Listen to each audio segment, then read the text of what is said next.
ನಮಸ್ಕಾರ. ಇಂದು ನಾವು ಭೇಟಿ ನೀಡ್ತಾ ಇರೋದು ಆಂಧ್ರ ಪ್ರದೇಶದ ಅನಂತಪುರ ಜಿಲ್ಲೆಯ ಕಂಬದೂರು ಗ್ರಾಮದಲ್ಲಿರುವ ಪ್ರಾಚೀನ ಶ್ರೀ ಕಮಲ ಮಲ್ಲೇಶ್ವರ ಸ್ವಾಮಿಯ ದೇವಾಲಯಕ್ಕೆ. ಶಿವನ ಭಕ್ತಿಗೆ, ಶಿಲ್ಪಕಲೆಗೆ ಮತ್ತು ಶತಮಾನಗಳ ಇತಿಹಾಸಕ್ಕೆ ಸಾಕ್ಷಿಯಾದ ಒಂದು ಪವಿತ್ರ ತಾಣ ಈ ಕಂಬದೂರು ಕಮಲ ಮಲ್ಲೇಶ್ವರ ಸ್ವಾಮಿಯ ದೇವಸ್ಥಾನ. ಈ ದೇವಾಲಯವು ಭಗವಂತ ಮಲ್ಲೇಶ್ವರ ಸ್ವಾಮಿಗೆ, ಅಂದರೆ ಮಹಾದೇವನ ರೂಪಕ್ಕೆ ಸಮರ್ಪಿತವಾಗಿರೋದು. ಪ್ರಾಚೀನ ಕಾಲದಲ್ಲಿ ನಿರ್ಮಿತ ಆಗಿರೋ ಈ ದೇವಾಲಯವು ದ್ರಾವಿಡ ಶೈಲಿಯ ವಿಶಿಷ್ಟ ಗೋಪುರ, ಸುಂದರ ಶಿಲಾಶಿಲ್ಪಗಳು ಮತ್ತು ಭಕ್ತಿಪರ ವಾತಾವರಣದಿಂದ ವಿಶಿಷ್ಟವಾಗಿದೆ. ದೇವಾಲಯದ ಆಕರ್ಷಕ ಶಿಲ್ಪಕಲೆ ಮತ್ತು ಪ್ರಾಚೀನ ಶೈಲಿಯ ವಾಸ್ತು ವಿನ್ಯಾಸ ನೋಡುಗರ ಕಣ್ಮನ ಸೆಳೆಯುತ್ತದೆ. ನೊಳಂಬ ಹಾಗೂ ಕಲ್ಯಾಣ ಚಾಲುಕ್ಯರ ಕಾಲಗಳಲ್ಲಿ ನಿರ್ಮಿತವಾದ ಕಂಬದೂರಿನ ಈ ಮಲ್ಲಿಕಾರ್ಜುನ ದೇವಾಲಯವು ವಿಜಯನಗರದ ಅರಸರ ಕಾಲದ ದೊರೆಗಳು ಧಾರ್ಮಿಕ ಶ್ರದ್ಧೆಯಿಂದ ನಡೆದುಕೊಂಡು ಬಂದಿರೋದನ್ನು ನಾವು ಗಮನಿಸಬಹುದು. ಮಲ್ಲಿಕಾರ್ಜುನ ದೇವಾಲಯದ ಗರ್ಭಗುಡಿಗೆ ಕದಂಬ ನಾಗರ ಶೈಲಿಯ ಶಿಖರವಿದೆ. ದೇವಾಲಯದ ಹಿಂಬದಿಯಲ್ಲಿ ಗಣಪತಿ, ವೀರಭದ್ರ ಮತ್ತು ಪಾರ್ವತಿ ಅಮ್ಮನವರ ಗುಡಿಗಳಿವೆ. ದೇವಾಲಯದ ಆವರಣದಲ್ಲಿ ಇಲ್ಲಿ ದೊರೆತ ಶಿಥಿಲ ದೇವಾಲಯಗಳ ಅವಶೇಷಗಳನ್ನು ಅಚ್ಚುಕಟ್ಟಾಗಿ ಸಂರಕ್ಷಿಸಿ ಇಟ್ಟಿದ್ದಾರೆ. ಮಲ್ಲಿಕಾರ್ಜುನ ದೇವಾಲಯದ ಉತ್ತರ ದಿಕ್ಕಿನಲ್ಲಿ ಸ್ವಾಮಿಯ ಅಭಿಷೇಕಕ್ಕೆ ಜಲವನ್ನು ಬಳಸಲಿಕ್ಕಾಗಿ ಒಂದು ಕಲ್ಯಾಣಿ ಇದೆ. ಇದರ ಬದಿಯಲ್ಲಿ ನಾಗರಕಲ್ಲಿದ್ದು ಹಲವು ಕುಟುಂಬಗಳಿಗೆ ಕುಲದೈವವೂ ಆಗಿದೆ. ಕಂಬದೂರಿನ ಮಲ್ಲೇಶ್ವರ ಸ್ವಾಮಿಯ ದೇವಾಲಯದಲ್ಲಿ ವಾರ್ಷಿಕವಾಗಿ ಮಹಾಶಿವರಾತ್ರಿಯ ದಿನ ವಿಶೇಷ ಸೇವೆಗಳು ಪಾಂಕಿತವಾಗಿ ಜರುಗುತ್ತವೆ. ಕಂಬದೂರಿನ ಮಲ್ಲೇಶ್ವರ ದೇವಾಲಯದ ರಚನೆಯನ್ನು 2 ಹಂತಗಳಲ್ಲಿ ಗುರುತಿಸಬಹುದು. ದೇವಾಲಯದ ಗರ್ಭಗೃಹ, ಅಂತರಾಳ, ನವರಂಗಗಳು 9ನೇ ಶತಮಾನಕ್ಕೆ ಸೇರುವ ನೊಳಂಬ ಶೈಲಿಯಲ್ಲಿದ್ದರೆ, ಅತ್ಯಂತ ಕಲಾತ್ಮಕ ಮುಖಮಂಟಪದ ರಚನೆ ಕಲ್ಯಾಣ ಚಾಲುಕ್ಯ ಶೈಲಿಯಲ್ಲಿದೆ. ದೇವಸ್ಥಾನದ ಮುಖಮಂಟಪದ ಸುತ್ತಲೂ ಕುಳಿತುಕೊಳ್ಳಲು ಜಗಲಿ ಮಾಡಿ ಕಕ್ಷಾಸನವಿದೆ.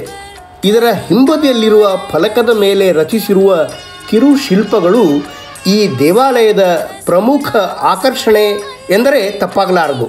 ಮೃದಂಗ, ಡೋಲು, ಮೇಳಗಳನ್ನು ನುಡಿಸುತ್ತಾ ನರ್ತಿಸುತ್ತಿರುವ ನರ್ತಕಿಯರು, ವಾದ್ಯಗಳ ಲಯಕ್ಕೆ ತಕ್ಕಂತೆ ನರ್ತಿಸುತ್ತಿರುವ ನರ್ತಕಿಯರು, ವಿಷಕನ್ಯೆ, ರತಿ, ಮನ್ಮಥ, ಕುದುರೆ, ಒಂಟೆಗಳ ಸಾಲು, ಪೀಠದ ಮೇಲೆ ಆಸೀನನಾಗಿ ತನ್ನ ಶಿಷ್ಯರಿಗೆ ಬೋಧಿಸುತ್ತಿರುವ ಗುರು, ಪೌರಾಣಿಕ ಕಥಾನಕಗಳು, ರಾವಣ ಕೈಲಾಸ ಪರ್ವತವನ್ನು ಎತ್ತುತ್ತಿರುವುದು, ಬೇಡರ ಕಣ್ಣಪ್ಪ ತನ್ನ ನೇತ್ರವನ್ನು ಶಿವಲಿಂಗಕ್ಕೆ ಅರ್ಪಿಸುತ್ತಿರುವುದು, ಕೆಲವು ಶಿಲ್ಪಗಳು ನಂದಿ ಧ್ವಜವನ್ನು ಹಿಡಿದು ನರ್ತಿಸುತ್ತಿರುವ ವೀರಗಾರರು, ಮಾರುತಿ, ಪುರುಷಾಮೃಗ, ವೃಷಭ ವಾಹನ, ಉಮಾಮಹೇಶ್ವರ, ಕೃಷ್ಣನ ಬಾಲ ಲೀಲೆಗಳು, ವಿಷಕನ್ಯೆ, ಮೇನಿಯಲ್ಲಿ ಸ್ತ್ರೀಯೊಬ್ಬಳನ್ನು ಹೊತ್ತುಕೊಂಡು ಹೋಗುತ್ತಿರುವುದು ಮುಂತಾದ ಉಬ್ಬು ಶಿಲ್ಪಗಳು ಮನಸೋರೆಗೊಳ್ಳುತ್ತವೆ.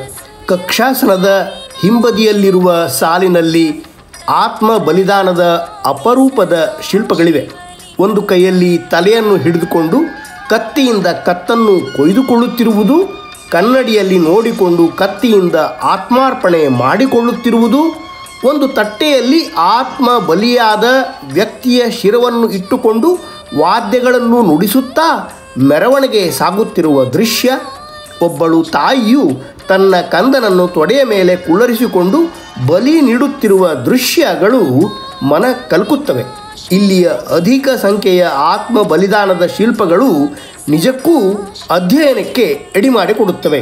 ಹಿಂದೆ ತಮ್ಮ ಹರಕೆಯನ್ನು ತೀರಿಸಿಕೊಳ್ಳಲು ದೇವರಿಗೂ ಆಶ್ರಯದಾತರಿಗೂ ಆತ್ಮ ಬಲಿದಾನ ನೀಡುವ ಆಚರಣೆಯಲ್ಲಿ ಇದ್ದುದನ್ನು ಇಲ್ಲಿ ಸ್ಮರಿಸಬಹುದು. ದೇವಾಲಯದ ನವರಂಗದಲ್ಲಿ ರುದ್ರಕಾಂತ ಮಾದರಿಯ ನೊಳಂಬ ಶೈಲಿಯ 4 ಕಂಬಗಳಿವೆ.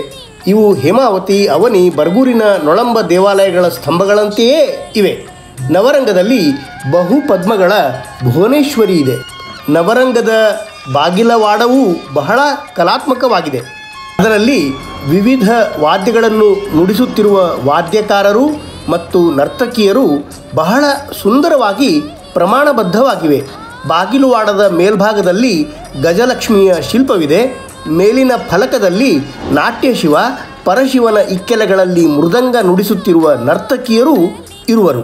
ನಟರಾಜನ ಬಲಕ್ಕೆ ಚತುರ್ಮುಖ ಬ್ರಹ್ಮ, ವಾಹನ ಹಂಸ, ಗಣಪತಿ ಇದ್ದರೆ ಎಡಭಾಗದಲ್ಲಿ ಮಹಾವಿಷ್ಣುವಿನ ಶಿಲ್ಪವಿದೆ.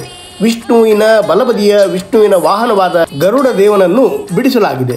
ಈ ದೇವಾಲಯದ ಗರ್ಭಗುಡಿಯಲ್ಲಿರುವ ಶಿವಲಿಂಗವು ತನ್ನ ಬೃಹದಾಕಾರದಿಂದಲೂ ಭವ್ಯತೆಯಿಂದಲೂ ನೋಡುಗರನ್ನು ಬೆರಗುಗೊಳಿಸುತ್ತದೆ. ಸುಮಾರು 5 ಅಡಿಗಳಷ್ಟು ಎತ್ತರವಿರುವ ಈ ಶಿವಲಿಂಗವು ನೊಳಂಬ ಶೈಲಿಯಲ್ಲಿದ್ದು ನೆರೆಯ ಹೇಮಾವತಿಯ ದೊಡ್ಡೇಶ್ವರ ಲಿಂಗವನ್ನು ನೆನಪಿಸುತ್ತದೆ. ಕಲಾತ್ಮಕ ಪಾಣಿಪೀಠದ ಮೇಲೆ ಇರುವ ರುದ್ರಭಾಗ, ಅದರಲ್ಲಿ ಬ್ರಹ್ಮಸೂತ್ರವು ಸ್ಪಷ್ಟವಾಗಿ ಗೋಚರಿಸುತ್ತದೆ. 500 ವರ್ಷ ಮೇಲಾಗೈತೆ ಲಿಂಗ ಪ್ರತಿಷ್ಠಾಪನೆ ಆಗಿ. ಪಲ್ಲವ ಅಂತಾರಲ್ಲ, ಪಲ್ಲವಾಸ್ ಅವರು ಲಿಂಗ ಪ್ರತಿಷ್ಠಾಪನೆ ಮಾಡಿರೋದು. ಈ ಸಾರಿ ಚೋಳರು ನೊಳಂಬ ವಂಶಿಕರು ಬಂದು ದೇವಾಲಯ ನಿರ್ಮಾಣ ಮಾಡ್ಯಾರ.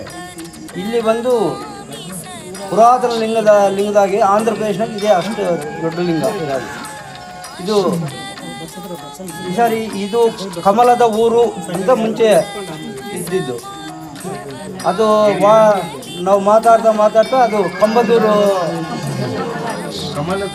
ಕಮಲದ ಊರು. ಫಸ್ಟ್ ಕಮಲಗಿರಿ, ಕಮಲದ ಊರು ಕಂಬದೂರು.